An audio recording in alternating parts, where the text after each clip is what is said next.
What's up, YouTube? Okay, so I'm like stupid bored at work, reading a book, and I decided I'm gonna make you a video because I can.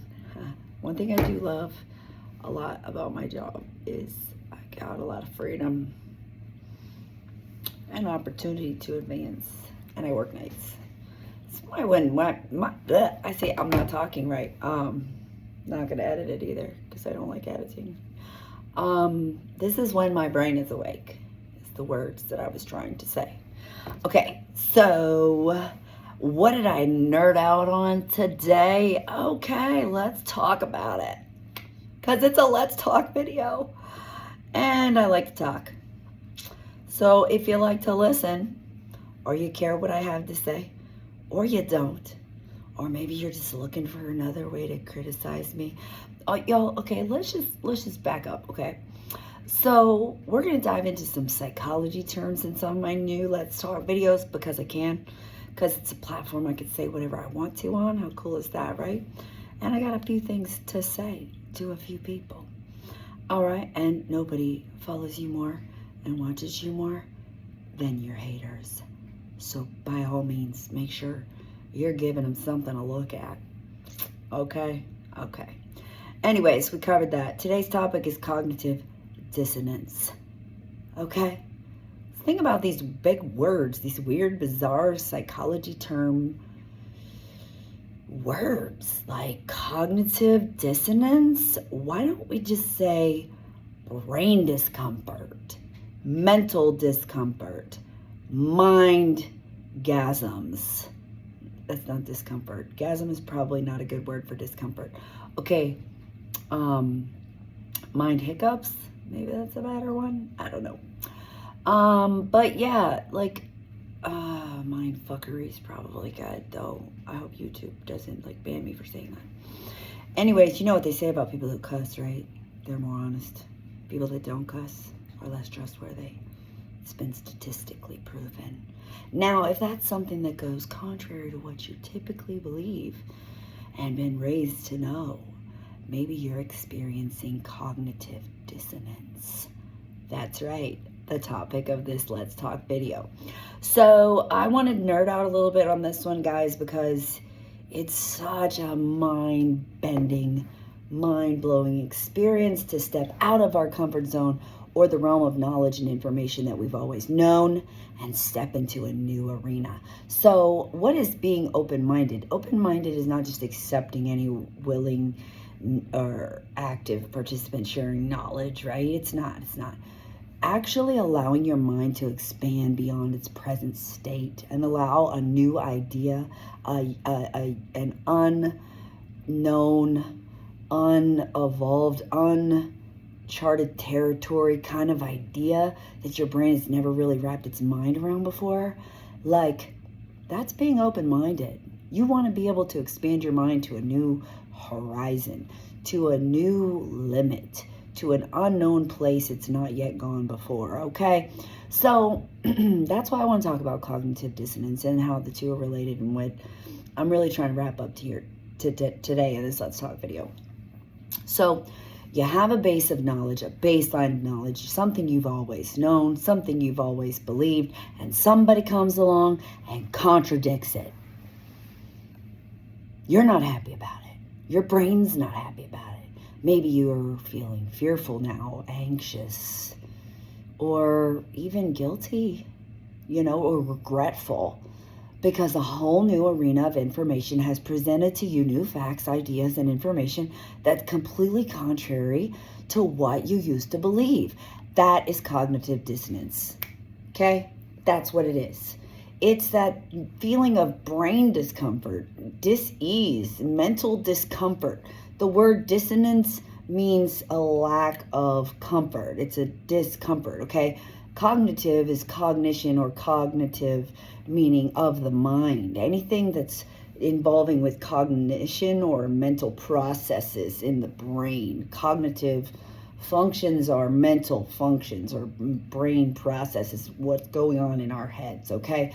So cognitive is of the mind or brain. Dissonance, discomfort, disease. So we don't want to experience it. We don't want to go through it, okay? It's one of our ways of a defense mechanism, one of our defense mechanisms, all of our defense mechanisms that we develop as human beings with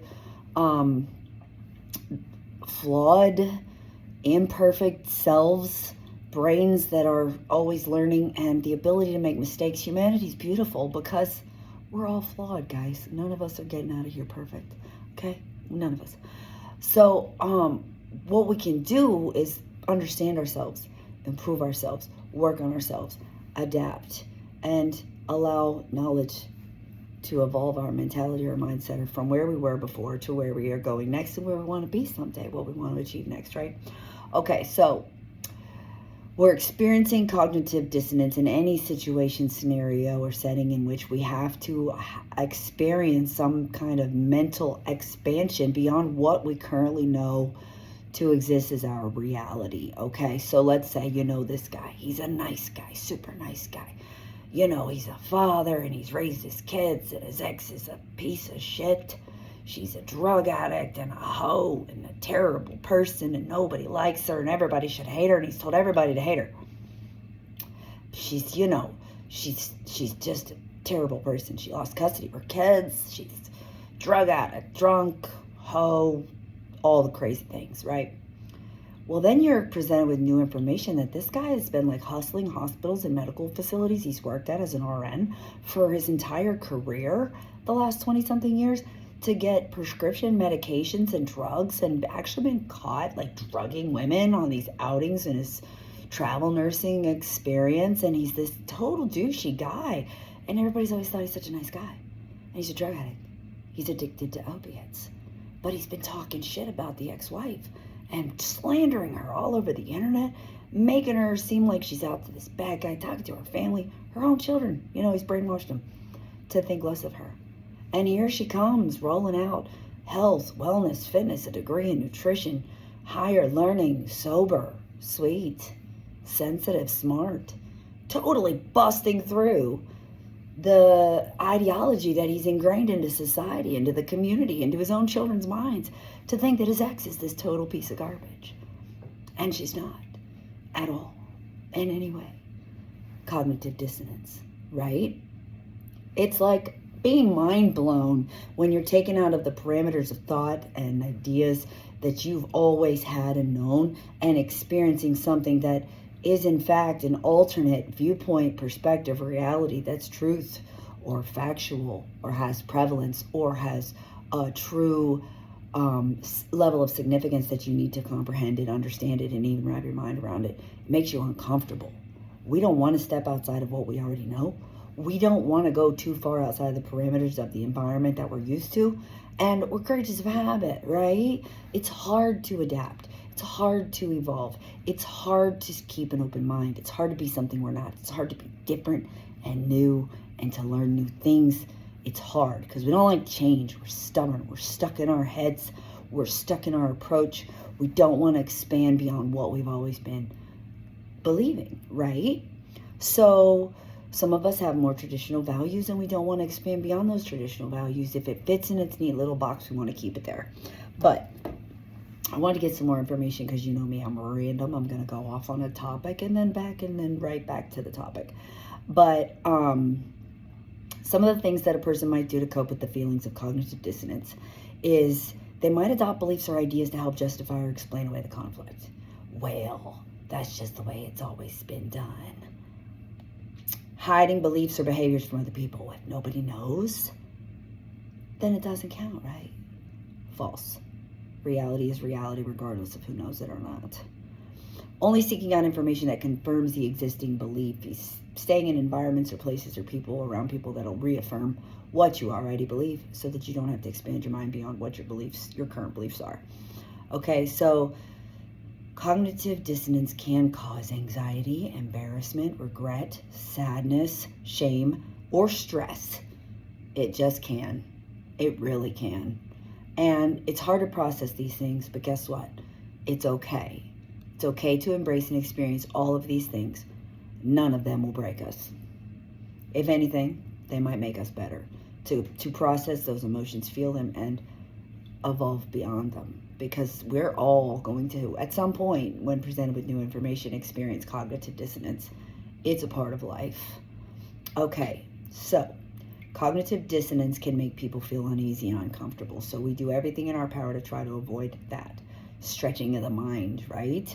Going outside of what our current beliefs and what our environment and our systems and how we handle life and what we're doing with our lives.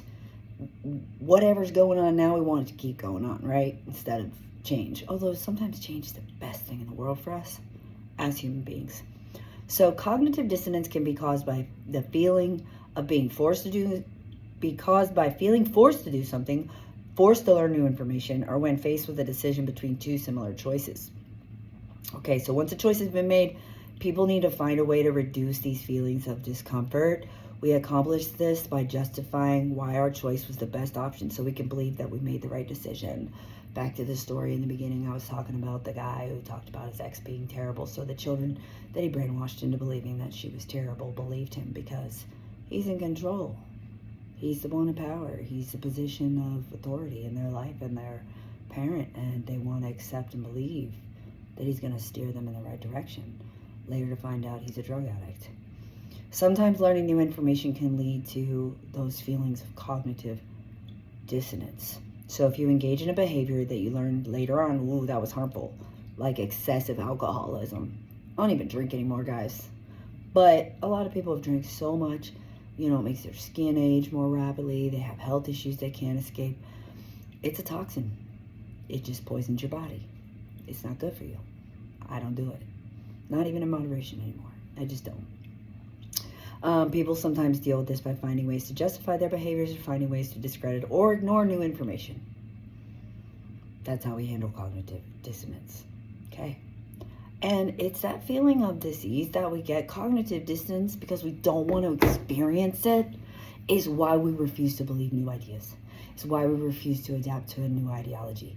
It's why we don't want to grow our mentality beyond what it currently is or what we currently believe or what we've been taught to think for so long, because we are going to experience cognitive dissonance in some way, shape, or form. Say you're falling in love with someone, it's like a brand new human in your life, and you're just like, whoa, I'm used to being a player. I'm going to play the field. I'm going to juggle my hose for life. This is comfortable. It's your comfort zone. Surely no one could come along and actually truly make you believe in love again. You're going to experience cognitive dissonance. Yeah. Because it's been so long, or maybe you haven't had those feelings before ever, but it's outside of the parameters of what you've known or are comfortable with currently, right? So you gotta adjust. You gotta adapt. You gotta believe. You gotta know. There's a greater power out there in the universe, smarter, better, and wiser than us. Sometimes we just gotta embrace change, embrace the unknown, and go for it. Because, man, it could be worth it. It could be the best thing that's ever happened to you, just to change your mind. Change your thought process. Think outside the box. But I'm 13 minutes in, and I don't want to go any longer. So, I'm going to cut it out here. Cognitive dissonance. Don't let it stop you from expanding your brain, your mentality, and your thought processes beyond where you currently are. Do something new. Change your mind. Do something amazing. Have faith. Fall in love. Change your career. Be bold. Be brave. Be amazing. If you don't try, you fail 100% of the time. Go like me on Instagram, TikTok. Subscribe if you haven't already. And have an awesome day, guys.